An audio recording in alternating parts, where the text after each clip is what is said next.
naa ne tey nag dañuy daal di waxtaan peut-être ma tàmbali ci Yaya parce que sànq jot naa ci tuuti Ibrahima ci loolu. Yaya match suba bi lan nga ci gis parce que ñu bëri ñu ngi naan oui match la boo xam ne il y a peut-être quelques changements à faire par rapport ak li nga xamante ni mooy équipe bi ñu tegoon.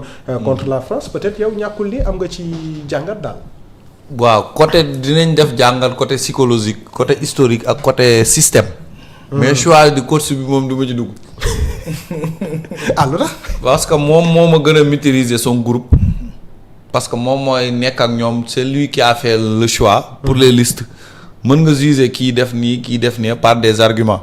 mais ki war a football moom du ma ci attardé wu lu bari. parce que je crois que moom peut-être il fera le bon choix quoi. même si toutefois ci biir match bi mauvais choix am il pourra te rectifier. dañuy jàngat juste les deux équipes quoi.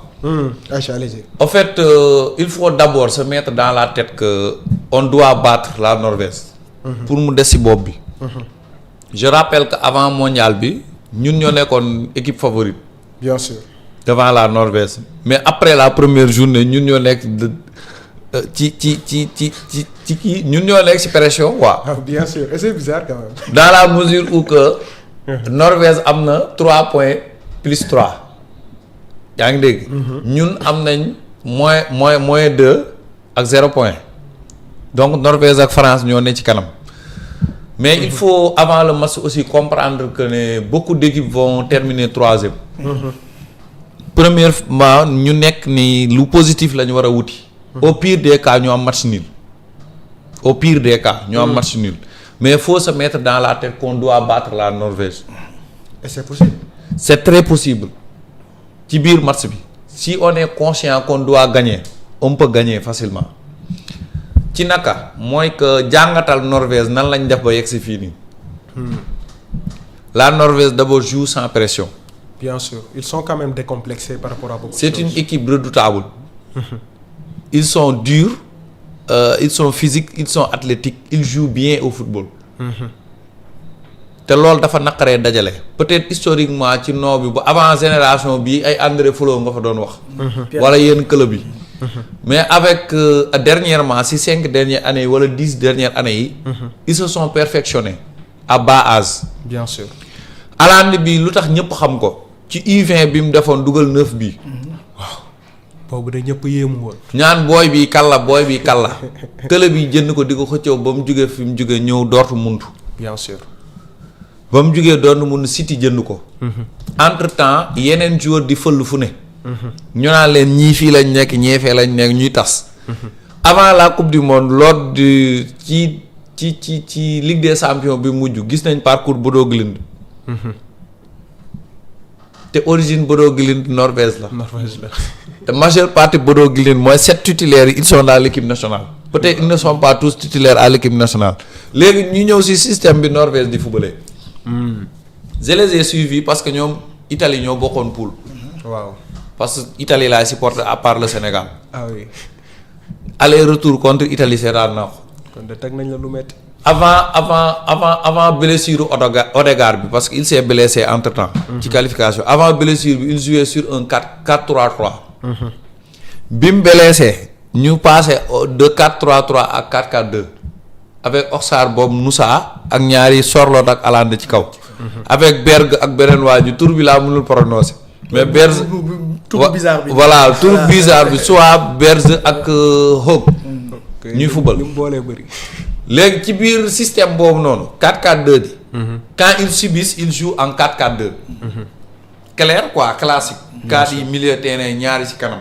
ñuy fatt quand ils ont le ballon ils construisent. dañuy football ak 4-4-2 l'urgence. avec Odegaard devant. bien sûr. léegi Pape Thiaw xam naa ne jàngat na ko gis na vidéo yi. comment faire maintenant pour les gagner. c'est ça la grande question quand même. di nga pare physiquement dans l'impact physique. obligatoire parce qu'ils sont durs maanaam dañuy mbëkkante ils sont physiques ils sont athlétiques. voilà ils sont athlétiques dañoo dëgër dañoo wow koŋŋ. te ils jouent sans complexe. ils se projettent vite vers l'avant. gis nga bu ñu footballee ak 4-4-2 boobu noonu. avec Oscar Bob ak Nusa. Moussa parce que dernier match bi gis nañ Nusa ak Odegaard ñoo football. Bien comme sûr. les flèches. ñoo nekkoon flèche ci. ñooy formé dëgg bi. bu ñu yoree bal bi football Odegaard day duggaat. bien sûr Nusa dugg nii formé deux pointes yi. 6 bi taxaw nii. mooy borom tour bu bizarre bi. léegi ni ñuy footballee noonu ils construisent léegi il faut empêcher dernière passe yi jëm ci excentré bi. yi dem ci aile bi. majeure partie ils jouent latéral. la majeure partie du temps. Norvège ils jouent latéral duñ football ci digg bi lu bëri. dañuy taw yi. te Haaland bis bu réceptionné bal bi surface bi am benn espace su 1 mètre carré. espace su 1 mètre carré. fu mu mën a tourner daal. fu mu mën a tourner espace su 1 mètre carré am 2 secondes de réflexion mooy dee mooy dugg na. loolu moom nañ ko 2 secondes bëri na. 2 secondes ngay bëri. non ma am pour à peu près la rek. waaw. il faut que base bi mooy Berg booy joueur flamme bi. principalement c'est le dynamiteur. bien sûr. moom dynamiteur il faut que benn joueur ci sénégalais yi bindu ci moom fu mu tourné dajeeg sénégalais. marquage à la culotte. passe bi bu mu génn. mënuñu ko fat 90 minutes mais si toutefois passe bi génn.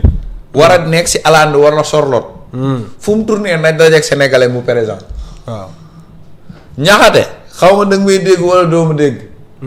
demal nga teg match Real Madrid City bi 2024. Real Madrid City 2024. bi Rudiger di bindu ci Haaland. waaw.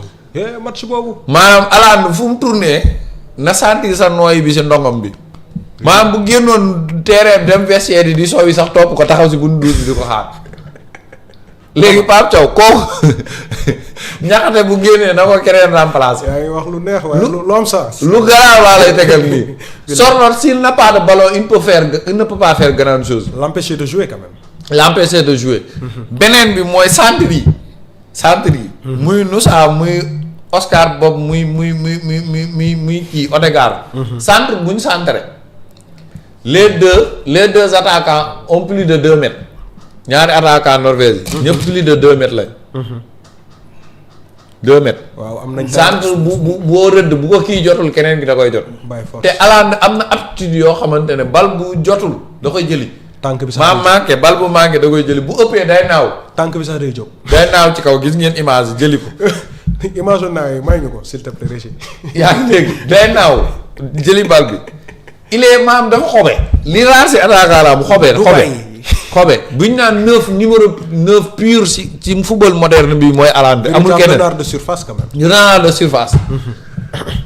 nañ empêcher passe yi yegg si. nañ couper transition yi. fatt terrain bi na mel ni maanaam ci biir ñaay la ñuy fubalee. waaw. maanaam nañ def discipline tactique de telle sorte que na mel ni ñaay la ñuy fubalee espace bu mu am ci match bi. dëgg-dëgg. te bu ñu fàtte ne aussi 1 point sax baax na. waaw. waaw te li gën a am importance ci match bi gën see am importance dugal bi dugal. on aura des occasions Norvège bu ñu ko gëmee mu xala mën nañ tàggali koog moom première mi-temps wallaahi azim. man de gëm naa ko. bu ñu ko gëmee bu fekkee équipe bi gëm na ko. si nous sommes cliniques devant les buts. c'est très important. si nous sommes cliniques devant les buts mun nañ tàggali koog moom première mi-temps mu des jixaat. man je dirais même 15 premières minutes yi mën nañ def différence. même si toutefois. cela ne réussit pas nous ne sommes pas dans notre jour parce que football lépp am na ci. bien sûr mën nga xëy nga am naufrage collectif. si toutefois ça arrive gardons notre lucidité ñu discipliner tactiquement jusqu'à la fin. 1 point sax baax na. waaw. 1 point sax baax na. parce que football noo ko fekkee jours yi xamoo luy xew. ils peuvent être cliniques ñun mun nañ football 90 minutes bal bi ñu am benn occasion dugal ko. dëgg la de. leurs attaquants ils ont besoin d'une demi occasion pour marquer. ñun il nous faut que ñu dugal raté pour dugal. ngir yàlla ak yonent bi soyez clinique. le peuple est derrière vous. sonn nañ ci lii.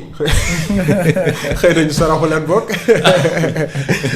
mais Ibou ba xëy na bu dee jot nga Momar sinon aussi. lu ñu mën a gis lu ñu mën a xaar demain ci équipe bi nga xam ne Pape Thiaw dina ko def peut-être. waaw avant ma koy may développer j'aurais bien aimé ñu jot sunu consultant bi nekk sur place muy Mamour. journaliste bi nekk sur place journaliste de Sportcast 221 c'est un média basé à Londres lui il a fait le déplacement foofu. comme ça mu wax ñu déjà parce que ce qu'il faut savoir mooy. veille de match. journalistes yi 15 minutes lañ leen di may quoi. 15 minutes la leen coach bi di may. bon 15 minutes yi en fait ça ne permet pas d'avoir un aperçu ci système bi ñu teg ou quoi que ce soit. Mais au moins ñu xam déjà est-ce que les 26 joueurs ont assisté à l'entraînement. Ça pour moi ça c'est un détail très important. L'état d'esprit aussi ni ñu leen gisee est-ce que voilà ils sont un peu crispés est-ce que ils sont un peu stressés. Pour man loolu ku nekk sur place rek moo ñu koy mën a wax. Et après man dinaa revenir ci beneen aspect boo xam ne. Ça m'a un peu intrigué. Mamour waroon na poser peut-être la question à Pape Thiaw mais malheureusement xam naa mujj ko def je pense parce que déglu naa conférence de presse bu Pape Thiaw bi et dégguma question boobu noonu man dinaa ci revenir ci plateau bi après. D'accord. Mais voilà ce serait bien ñu jéem a déglu Mamour. Allez-y. waaw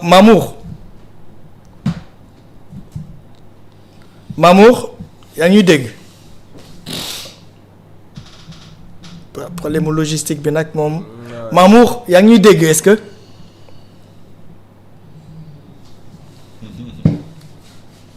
réseau bi mooy. waaw parfois voilà c'est les aléas du direct. Malheureusement ñoom ñu ngi ba États-Unis et que parfois connexion bi dafay voilà day faillir hein, c'est ça malheureusement les aléas du direct. Mamour je sais pas si yow yaa ngi ñuy dégg ou pas. On dirait que connexion bi moom fu ñu koy soxlawee d'habitude voilà mais bon c'est ça les aléas du direct. xaaral peut-être connexion bi peut-être ñu xool ak régie ce qu'on peut faire mais voilà jox ko sama numéro comme ça mu woo ma directement je sais de le prendre ici. voilà mais li ma bëggoon apporter comme moom mënoon na ci wax. mooy dafa am benn affaire boo xam ne moo ma xaw a jaaxal.